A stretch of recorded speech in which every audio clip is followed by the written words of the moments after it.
Mustard Knuckle. Hello everybody, Mustard Knuckle back again, heading out in the Crusader 2.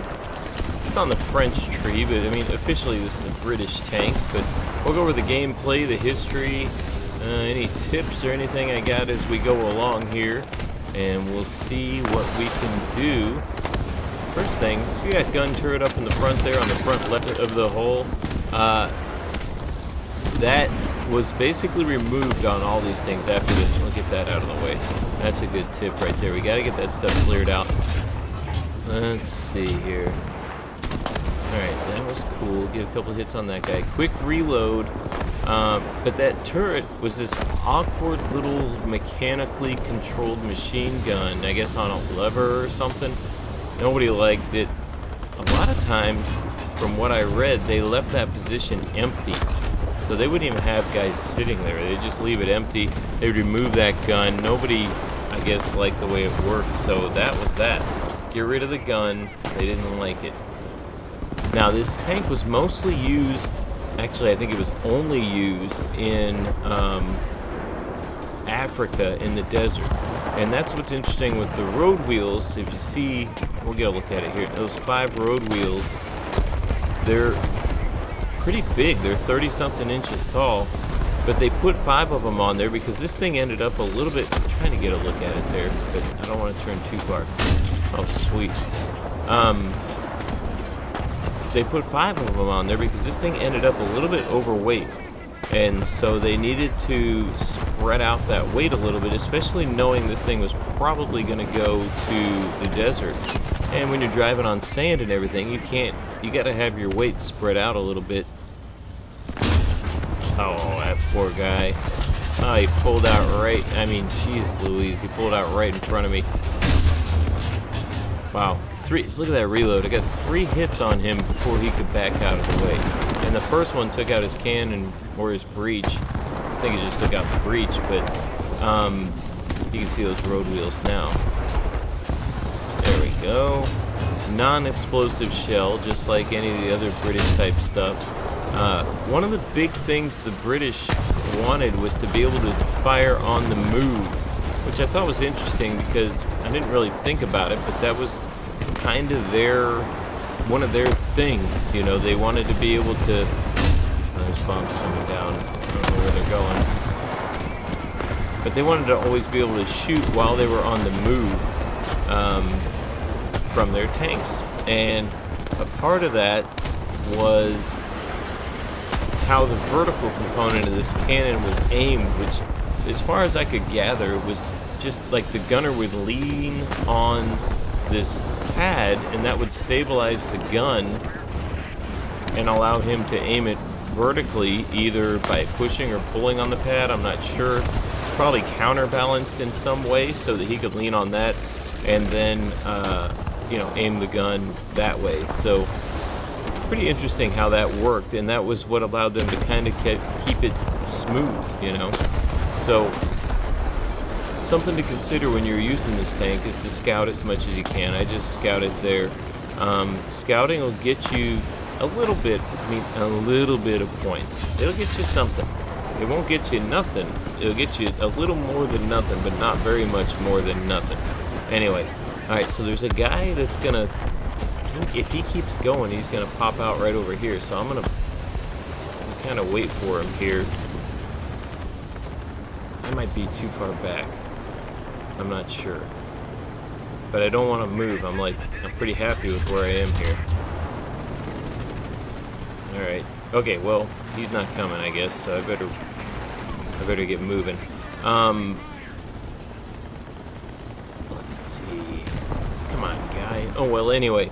Alright, so these things were in Africa, and they, see, oh, I knew it, but I wasn't smart enough to actually do anything about it.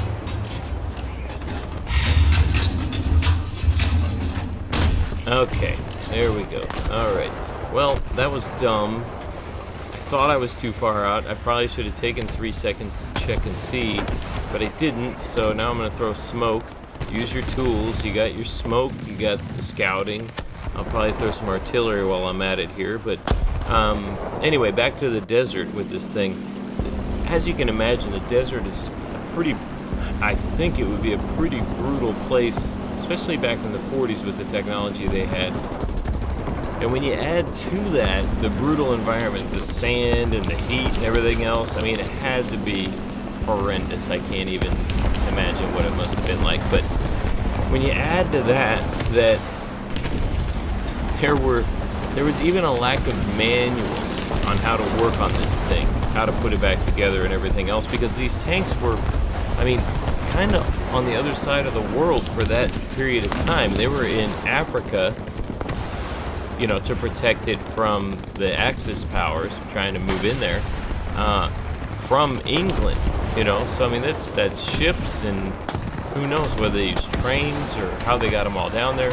But it's a long way, especially back then, and to transport this many tanks. So it's a matter of, you know, they lost tools and they lost manuals and they couldn't get parts and they ran out of parts, and then they just started replacing parts with parts from other tanks that had already been used, so then they would break. So reliability, which was already going to be difficult out there, became even worse. And then apparently they needed more tanks, and when they started trying to bump up the manufacturing on these things, they had pretty inexperienced people building them, as you'd expect, because they're just all hands on deck.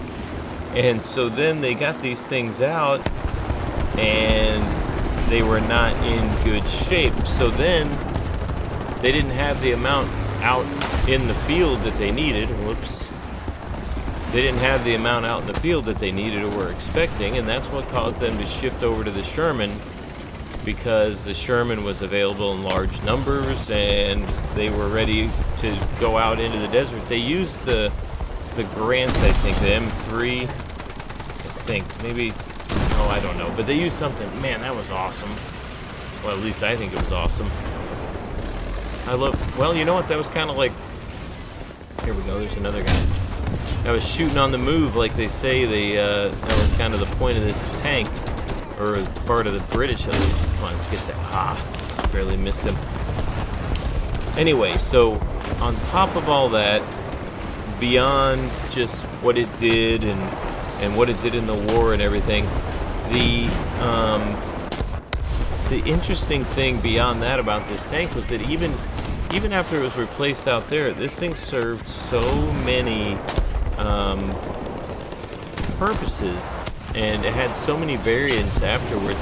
They even put a 76mm gun in this thing somehow. I don't know how. I don't know what that looked like. I think it was a howitzer, so maybe it's a little shorter.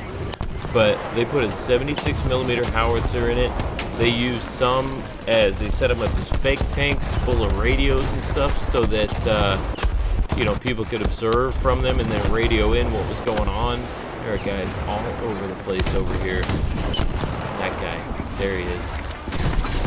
What'd I get? Oh, he's on fire. Give me something. Oh, come on. Anyway, well, they used these. They were like mine clearing versions. They were obviously they ended up used in training, and then they just did so much. They mixed it all up. They had an anti-aircraft version of it. You know, it's just amazing to me how many different uses when necessity is the mother of invention, right? That's what they say. So when there's a need for something and they have a good chassis already and they're aware of how it works, and when they can get parts and manuals for it, then that makes it even better. So that's what allows them to make all these variants, kind of like the Sherman. It was like a well-known system. It was great. So that's what they used. And that's how this worked out. Now this vehicle here, this AMD-35, I love this thing. This thing's a lot of fun. Again, it's fast. It's got quick reload. I got a video on that one that if you haven't seen it, you might check it out. It's called, what, Killer 4x4, I think. And it was a pretty fun game. It was pretty long, the game, but I was all over the map and all that kind of stuff, and it was pretty fun. So maybe I'll make that, maybe I'll add that at the end of this on the end screen. We'll see. Anyway, we'll throw these bombs out. This game's over. Game over. Pretty good game. Oh yeah, I just gotta get out of here. Alright, anyway, Crusader, cool tank, fast reload, a lot of history on it. It was a big deal for the British from the early 40s until the end of the 40s. They started designing this thing in the late 30s, went into service in 41, and I think served all the way till 48, so it was a pretty long time for a tank that was designed pre-war, basically. Anyway, let's see. Pretty good game. 6 kills, 4 assists. Hope you enjoyed the video. Subscribe if you like this kind of stuff. And good luck, have fun. We'll see you in the next one.